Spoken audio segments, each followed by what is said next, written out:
Drift velocity. Who is right? H.C. Verma or NCRT? Now, let's look at 3D animation of the subject what we are going to discuss about. Here, assume that blue spheres are the atoms and electron is drifting towards the positive side of the electric field. Now, electron will bounce at the atoms and it can bounce in any direction as shown here in 3D. Okay. Now let's look at the formulas given by H.C. Verma and NCRT. H.C. Verma gives formula for drift velocity as minus e by 2m tau and NCRT gives without 2 in the denominator.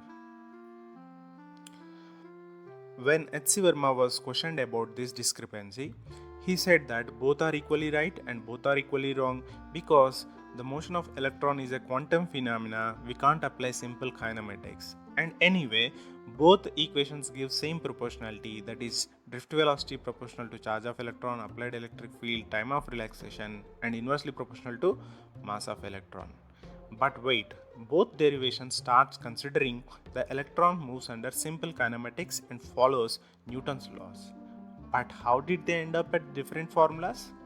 Consider this is the motion of electron between two successive collisions. Now electron will move in 3-dimensional, but we are interested only about its motion along or against the electric field. So now let's assume the initial velocity after a collision is u and final velocity just before next collision is v. Since traveled by the electron during this motion L and acceleration will be given by force by mass, here it is electrostatic force. Now let's look at the motion of electron in 2-dimensional to have a clear picture. After the first collision, electron may bounce in any direction. So the average initial velocity after collision can be assumed to be 0. And similarly, the average time between two successive collisions is assumed to be tau. In both derivations, these assumptions are made. Now let's see how electron can bounce in any direction after a collision. So, after a collision, if we do vectorial sum of initial velocity, then we would get 0.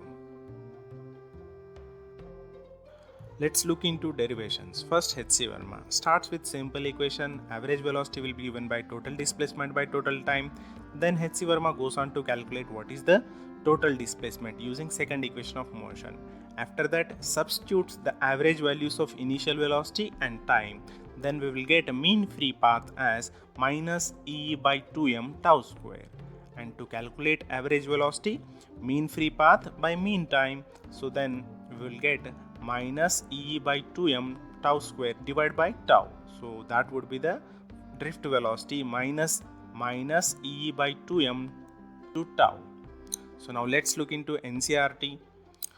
NCRT starts with first equation of motion v is equal to u plus at and calculates the final velocity before next collision and then does confusingly two averages over n collisions for n different electrons and concludes that the average velocity is minus e by m into tau. Now let's look at where NCRT has missed. Now NCRT tries to calculate the final velocity before next collision, and on substituting the average values of initial velocity and time, we would get average final velocity before next collision, not the average velocity during the complete motion. NCRT needs the following corrections. They must add average final velocity as minus e by m into tau. Then average velocity between two successive collisions would be average initial velocity plus average final velocity by 2. Then they would end up with the same formula as H.C. Verma, minus e by 2m into tau. Some NCRT apologists say that electron is assumed to move with the final velocity only. Then why consider force, acceleration, initial velocity as 0 and calculate final velocity, and then again say that those are immaterial, it is unjustifiable. Anyway, NCERT is adamant not to change this formula, and the students who are appearing to board, NEET, and JEE are advised to use the wrong formula which is given by NCERT. The right thing to do would be NCERT to accept its mistake and correct the derivation. Hope they do so. Thank you.